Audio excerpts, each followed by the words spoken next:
Alright, heyo, welcome to NSTL Week 2. This week I'm playing Gem and the Sydney Swanna. I have a team builder and live battle that I've already made, so that's somewhere on my channel if you'd rather watch that, or just watch the team builder before hopping back to this to get some context. But her team wasn't that big of a surprise. I don't remember how much I was prepping for Honchcrow, but it actually does have an okay matchup against my team, and I didn't specifically bring anything for it besides maybe like Quagsire is defensive, but I also needed that for Lopunny and Sword of Garchomp.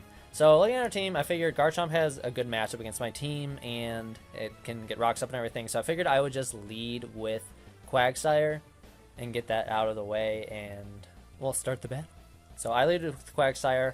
I do get the prediction right, and she leads with Garchomp. So I have Ice Beam, but I figured I'll go for Toxic. She could be Yachi. She could switch, but my brain. She does just get rocks up, which is fine. And here I go for a Toxic again. Figure, okay, now she's got to switch. But she brought Toxic on Garchomp. I'm like, that's like really smart, and I don't know why she brought it, but it's smart. Like maybe for Quagsire, you know what? If she brought for Quagsire, she's a genius. So now I go for an Ice Beam, and then she switches into the Florges, and I'm just like, ugh, gosh, okay. So off to not a great start. Here I'm going to go straight into Nidoqueen. I thought maybe she might have Aromatherapy. She might just go for like a Moonblast, and that's fine. And here I try to make another prediction. I figure, okay, maybe Garchomp comes back in to take the obvious Poison-type move. No, she goes into Manaphy. Ice Beam does nothing. So I'm making like calls that there are no reason to make. I should just be going for the safer plays. So that sucks. Sultry probably would have done like 40+%. I just go into Jolteon since I figured I could do stuff this thing, and she scalds and burns me, and that scares me out. I have Agility Baton Pass on this Jolteon, and I should have Agility right here, but I was like, maybe she saw that damage and wants to just get Jolteon out of the way, because I don't know why. I should have looked at the big picture. She has a lot of things to handle Jolteon. So here I Baton Pass, and I go, okay, I'll go back into Nidoqueen.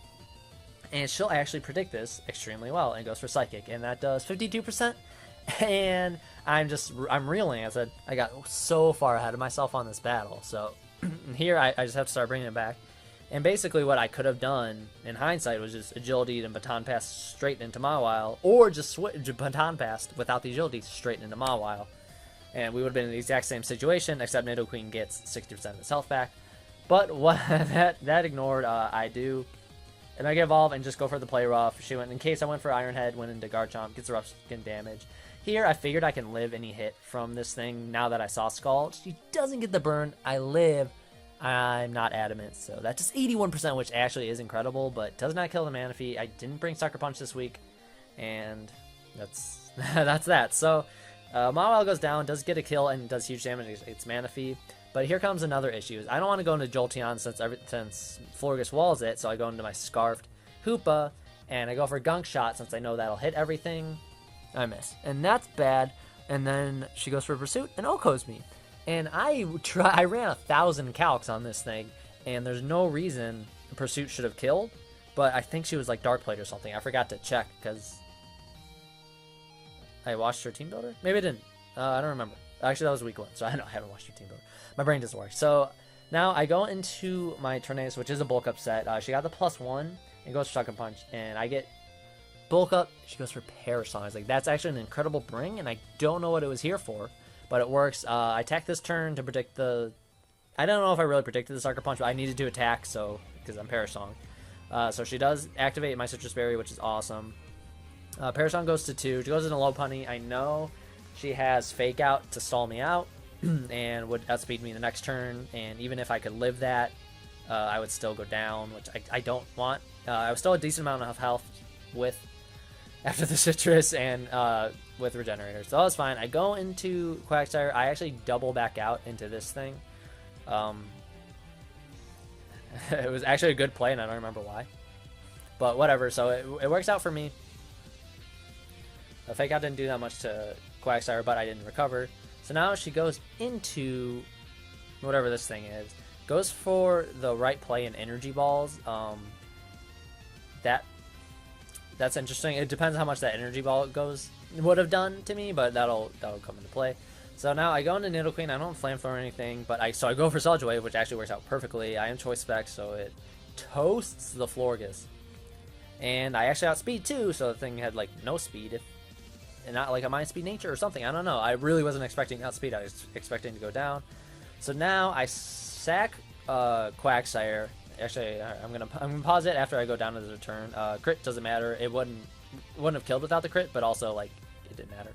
So here was my plan when Lopunny came into Nidoqueen. Tornadus is basically at full health. I know it can live any hit, ignoring a crit from this thing. So what I was thinking was Acrobatics is probably a 2-hit KO on the Vikavolt. So if she switches out, that thing will get 2-hit KO'd. If she stays in, I'll just OHKO Lopunny. So that means that in the first case, it doesn't matter and I should win if I do a KO. And the other case, my brain doesn't work, I didn't think this through. In the other case, if she stays in with Lopunny and I kill it, then I have to take out this Vikavolt. Well, I'm going to have either Nidoqueen or Quagsire, and Quagsire cannot touch the Vikavolt, and it has Energy Ball that we've already seen. So I decided, okay, sack off Quagsire, keep Nidoqueen in, hopefully outspeed the Vikavolt, and 2-hit KO it between Tornadus and Nidoqueen. So that's my plan here. I'm still in it after the first maybe like 5 or 6 plays that weren't very good. We went back and forth for a while. Tornadus has done a huge amount of work, and we'll see where it goes here. So I go into Tornadus, rocks damage, but I was at full health. I know I can live any move. Return to 64%, and Acrobatics kills. With the crit didn't matter. I've done a million calcs unless that thing was like defensive. So now here comes Vikavolt, and I said, okay, I need 2 hits on this thing. Over Acrobatics, it does 48%. I said, that's so close.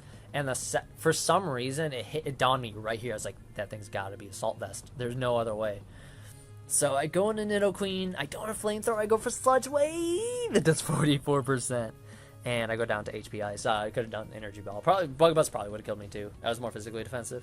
So that's a 1-0 loss for me. Sorry, the narration went kind of quick, but I didn't feel like pausing that much. I think I did all right, maybe. But so it was a 1-0 loss.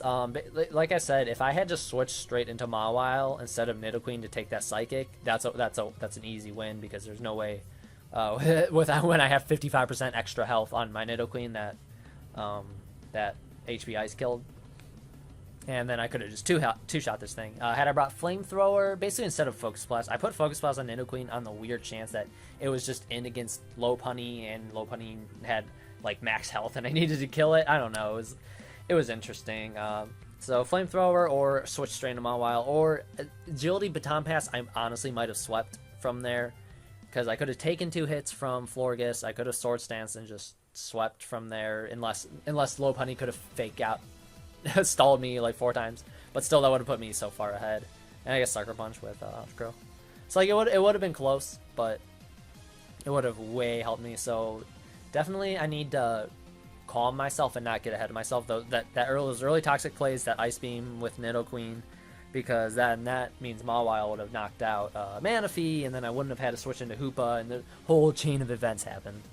So I was very frustrated in this loss. It was an incredible game. I looked up some calcs, and I think I got like max rolls pretty much entirely on my last 2 moves between Acrobatics and Sludge Wave. So I don't honestly, like, that easily could have been like a 23% health plus Vikavolt, and made the game look a lot like more one-sided.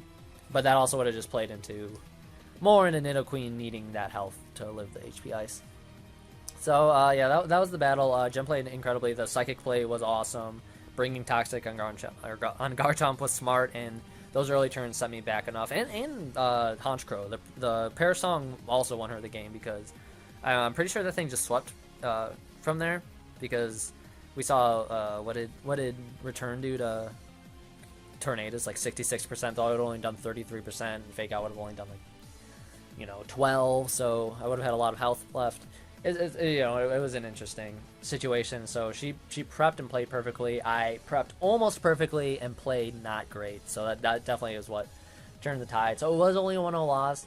Like I said, differential isn't a huge deal in this league, because if me and Jem both have 8-3 records, for example, she'll beat me into the playoffs because of this match. But that's it. I don't know. I'm frustrated about the way I played. I need to slow down, especially early on. those predictions were just like nonsense, and they would have made me look cool, but like I really should have thought more. I was playing kind of fast and loose, and you don't want to do that. So that was the end of the battle. Go check out her channel. I'm sure I'll put it in the description, and let me know what you thought. And thank you for watching.